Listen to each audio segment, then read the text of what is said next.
ও আমার ওয়াইফ, আমি ওনার husband. Husband হয়ে আপনি কি ওর এই চাহিদা পূরণ করতে পারবেন?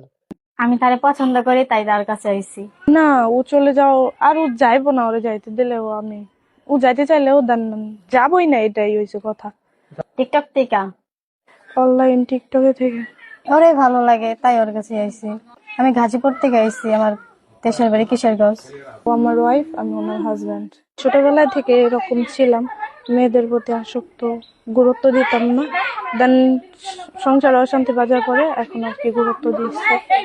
ও যদি রাখে আমি ওর কাছেই থাকবো। কি হিসেবে থাকবেন? যে হিসাবে রাখবো সে হিসাবে স্বামী ভালোবাসি, নাকি স্ত্রী? স্ত্রী হিসাবে থাকবো। এমনিতেই ভালো লাগে না, ছেলেদেরকে আমার কেন জানি সহ্য হয় না ছোটবেলার থেকে। হ্যাঁ, এটা হ্যাঁ জিজ্ঞাসা করে না, হ্যাঁ যদি মাইনা নেয় তার আর কোনো মানুষের কথা করতে দরকার নাই না। ওনার হাজবেন্ড হব। হাজবেন্ড হয়ে আপনি কি ওর এই চাহিদা পূরণ করতে পারবেন? হ্যাঁ, অবশ্যই পারবো না কেন? কিভাবে পারবেন? একজন ছেলে যেভাবে চাহিদা পূরণ করতে পারে সেটা পারবেন? কারণ ওরকম তোর দরকার নাই, তাই না? অনেক দিন দেখুনি আমরা, বাস্তবে দেখো আমি বেচতাম না। দুইজন এখন দুইজনের ভবিষ্যৎ দেখবো। তার ফ্যামিলি মাইনা নেয় নাই, তাদের বলছে দেখা, পরে পালিয়ে আসছে। পরে আইসা নিয়ে গেছিল মেট দূর করে, দেন হয়েছে আবার আসার পরে এর বাইরে পলে আসছে। পরে আর কি তার ফ্যামিলি সবাই মাইনা নিছে, শুধু তার ছোট ভাইয়া মাইনা নেয় না।